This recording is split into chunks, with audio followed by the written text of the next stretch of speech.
வணக்கம். இன்றைக்கி நம்ம என்ன பார்க்க போகிறோம்னா மீன் குழம்பு எப்படி வைக்க பார்க்க போகிறோம். எந்த மீனாக இருந்தாலும் இந்த மாதிரி குழம்பு வைங்க, செம்ம டேஸ்ட்டாக இருக்கும். இப்போ வாங்க எப்படி பண்ண பார்க்கலாம். ஃபஸ்ட்டு ஸ்டவ் ஆன் பண்ணிட்டு பாத்திரம் வச்சுட்டு நல்லெண்ணெய் சேர்த்துக்கலாம். நல்லெண்ணெய் சேர்த்தா மீன் குழம்பு நல்லாயிருக்கும். கடுகு உளுத்தம்பருப்பு வெந்தயம் 1 ஸ்பூன் சேர்த்துக்கலாம். இதெல்லாம் காஞ்சதுக்கப்புறம் கருவேப்பிலையும் பச்சை மிளகாய் சேர்த்துக்கலாம். வெள்ளைப்பூண்டு நான் கட் பண்ணி சேர்த்துருக்கேன்.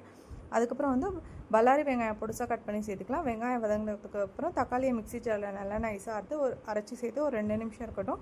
அதுக்கப்புறம் குழம்பு மிளகாய் தூள் சேர்த்துக்கோங்க. காரத்துக்கு தகுந்த மாதிரி உப்பு சேர்த்துக்கோங்க, உங்களுக்கு எவ்வளோ தேவையோ. அதுக்கப்புறம் புளி கரைச்சி ஊற்றி ஒரு கொதி வந்ததுக்கப்புறம் மிக்ஸி ஜாரில் நைஸாக தேங்காவை அரைச்சி சேர்த்துக்கலாம். மிக்ஸி ஜாரை கழுவி தண்ணி சேர்த்துட்டு இப்போ ஒரு கொதி வந்ததுக்கப்புறம் மீனை சேர்த்துக்கலாம். மீன் சேர்த்துட்டு அதோடையே மாங்காவும் சேர்த்துடலாம். மாங்காய் சேர்த்தா குழம்பு அவ்வளோ டேஸ்ட்டாக இருக்கும், இன்னும் டேஸ்ட் கூடும். இப்போ வந்து அதை ஒரு 10 நிமிஷம் வேகட்டும். நல்லா மீன் வந்து கிண்டி விட்டுட்டே இருக்கக்கூடாது.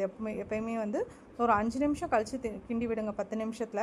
இப்போ வந்து நம்ம மீன் குழம்பு சூப்பராக ரெடி ஆகிடுச்சு பாருங்கள். கொத்தமல்லி தழை தூவிட்டு சர்வ் பண்ணிடுங்க, செம்ம டேஸ்ட்டாக இருக்கும். தேங்க்யூ.